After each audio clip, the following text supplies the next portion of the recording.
I, Violet Brown, have been with Albert Paterson for 10 years. I said to him, Albert, I'm pregnant. The files in his hand dropped, and he frowned unhappily. Albert said, stop joking. You should know this is a critical moment for my company's IPO. I don't plan to have kids. I said, it's okay. Your career is important then. I smiled gently. Albert didn't understand what I meant. I'm pregnant. But he's not the father of my child. Albert's eyes no longer held their usual gentleness. Only impatience remained. It's like I'm some kind of troublesome burden, seeing me stand still. He seemed to realize his words were a bit too harsh. He coughed and adjusted his tone. Albert said, you know, if I don't have a stable career, how can I give you a good life? Be reasonable. We can't keep this child. Besides, your health isn't great to begin with. Maybe if you jump around, run a bit, or take a cold shower, the child will be gone. I stood there in disbelief. I knew he was heartless, but I never thought he could be this cruel. This is a life. How can it sound like trash he can throw away anytime? I asked, can you spare some time to go to the hospital with me? My heart ached deeply, but I still held on to a glimmer of hope. He impatiently slammed the files on the table. Albert said, Violet, I think I've made myself clear. I'm very busy. Handle this trivial matter on your own, and don't come to me again. Saying that, he picked up the phone on the table and transferred some money to me. Albert said, this is for nutrition. I stared blankly at the 5-figure amount on my phone. The bag he casually bought for Black cost far more than this amount. So, in his heart, my child is just this worthless. At this moment, a woman's voice rang out, Albert, why are you so angry? While we were at a stalemate, Esm pushed the door open and walked in. She walked behind Albert and gently squeezed his shoulders. The two of them completely treated me, the legitimate girlfriend, as part of their flirting. All the changes started 2 years ago. That day, Albert was in a meeting when he suddenly took a call and left in a hurry. Later, I found out that day, Esm, whom he had always kept in his heart, returned to the country. Of course, he had to drop everything to pick her up. At first, I didn't take it to heart until Esm became the company's vice president. I went crazy questioning Albert about their relationship, but he just impatiently explained that they were only friends. I believed him, however. A week later, they walked into a hotel hand in hand under the pretense of a business trip. Since then, Albert rarely stayed at home, at the company. They were even more blatant, going to and leaving work together every day. Everyone at the company thought they were the real couple. I coldly said, I didn't expect Ms. Black's habit of getting cozy with other men hasn't changed. Esm's face instantly turned red, and tears welled up in her eyes. It was as if she had been wrong. Sure enough, Albert's face turned grim. Albert said, how can you talk like that? This company owes a lot to Esm's help, otherwise, how could you afford such a good life? Instead of thanking her, you dare to talk back to her. I couldn't help but laugh, thinking, thanks to her? Did Albert forget how, in the early days of starting the business, I stayed with him working overtime at the company every day, running around for deals, and drinking so much at dinners that I ended up with a stomach bleed. A deep sadness welled up in my heart as I slowly looked up at him. I asked, Albert, who is more important, her or me? Albert didn't even glance at me. He said, since when did you become so unreasonable? I knew there was no point in continuing the conversation, so I grabbed my bag and walked away. Behind me, Albert was still comforting Esm. He said, don't take it to heart, she's just like that. What kind of upbringing can an orphan have? Esm wiped away her tears bravely, then smiled and shook her head. She said, it's okay.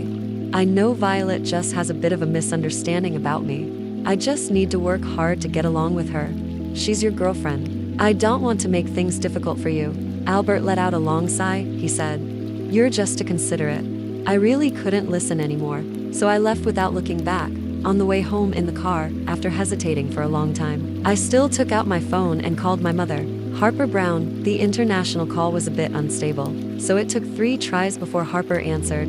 I said, Mom, it's me. Harper on the other end clearly paused for a moment, her voice tinged with sobs. She said, how could you be so heartless? I only stopped you from being with that poor boy back then, and you haven't contacted me for so many years. You really broke my heart. After I got together with Albert, my parents already didn't think highly of him. After they investigated him, they were shocked to find out he had hidden the truth from me and that his family actually had hundreds of thousands of dollars in debt. My father, Grayson Brown, immediately objected. saying that a man like him was very scheming and I was no match for him. But at that time, I was blinded by love and, despite their objections, resolutely cut off all contact with my family. To this day, Albert still thinks I'm an orphan with no parents.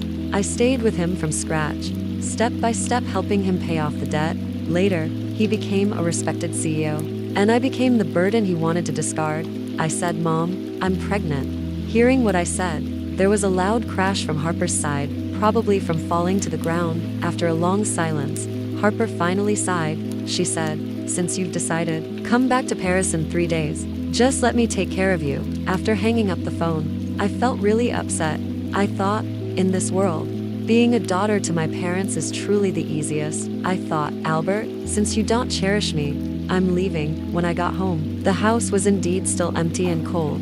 Albert's last visit seemed to be half a month ago. I gave a bitter smile, then put down what I was holding. Just as I was about to freshen up, I suddenly received a message from a friend. Esm is so shameless, posting something like that on Instagram. Curiously, I opened Esm's Instagram, only to be hit directly by a photo. In the photo, she was taking a selfie in the hotel mirror, almost topless, and the man facing away from the camera was holding her tightly. If they were a couple, it would at most be considered a little romance between lovers. But through the scar on the man's shoulder, I recognized it was Albert, who was supposed to be working overtime. Back when we were in the honeymoon phase, Albert had no money. Our only entertainment was hiking the free mountain next to the cheap rental house. But once, I encountered falling rocks while hiking. At the critical moment when the rock was about to hit my head, Albert forcefully pushed me away. In the end, the rock hit him, leaving the scar. At that time, I was so moved that I cried and secretly vowed to stay with Albert forever. But I never expected a man's heart to change so quickly. Through blurry tears, I saw the text Esm wrote. I said this scar was ugly, and he said he'd tattoo it with my name tomorrow. I suddenly laughed. So, it turns out that what I called love was just me deceiving myself.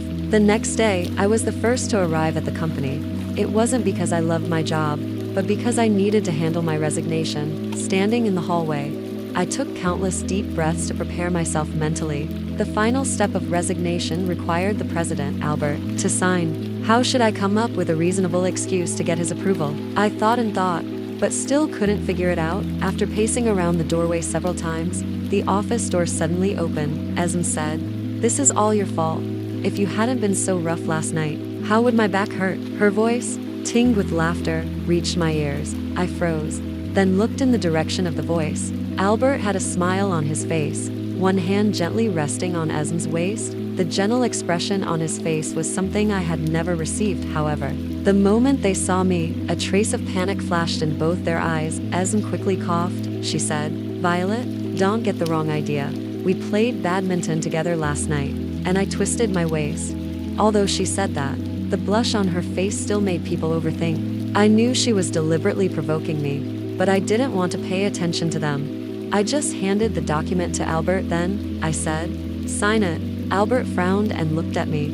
He said, "Haven't I already signed all the documents? What new business do you have now?" As he spoke, he was about to flip through the document. My heart instantly tensed up, and my mind was racing. I was thinking about how to answer his question later, but I didn't expect Esm to snatch the document away the next second. Esm said, "I remember this. It seems like business that should be been handled long ago. It's just that the other partner kept delaying. Now, we can finally get rid of her. Albert, go ahead and sign it." I immediately realized she was insulting me. Yes, I should have parted ways with Albert long ago. It was always me who didn't want to leave. Albert said, "So that's how it is? Then I'm relieved.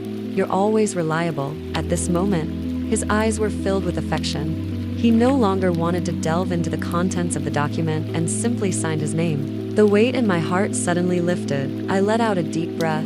I am finally free. Seeing how relaxed I was, Albert looked a bit puzzled. He asked, "Is this document important to you? Why do you have that expression?" I looked down at the ground then. I said, "Of course, it's very important." Albert glanced again at the document in my hand, but out of trust for Esm, he didn't ask anything. Esm clutched her waist in pain, while Albert glanced at me. He asked me tentatively, "Violet, Esm is already in pain. It shouldn't be a problem if I massage her, right? After all, she still has to negotiate business for the company this afternoon." I said. Of course, no problem. You're good partners. Helping each other is the right thing to do. I smiled very innocently. My goal was achieved. Who would still bother with him? Albert had long been prepared for me to throw a tantrum like before, so seeing me so sensible, he was actually a bit surprised. Albert asked, "Is what you said true?" I nodded generously. Then I said, "Of course, after all, like you said, without Esm's hard work, how could I have a good life? I should be grateful." Albert felt something was off about my words, but he couldn't figure it out. He just stared at me blankly. I waved my bag and said, "Take good care of Esm. I'm heading home," perhaps feeling he went a bit too far. Albert coughed and tried to grab my arm. He said, "I'll come home tonight to have dinner with you." I said, "No need. I have plans with friends tonight then." I smiled and pulled my hand away. Then, under Albert's surprised gaze, I left without looking back.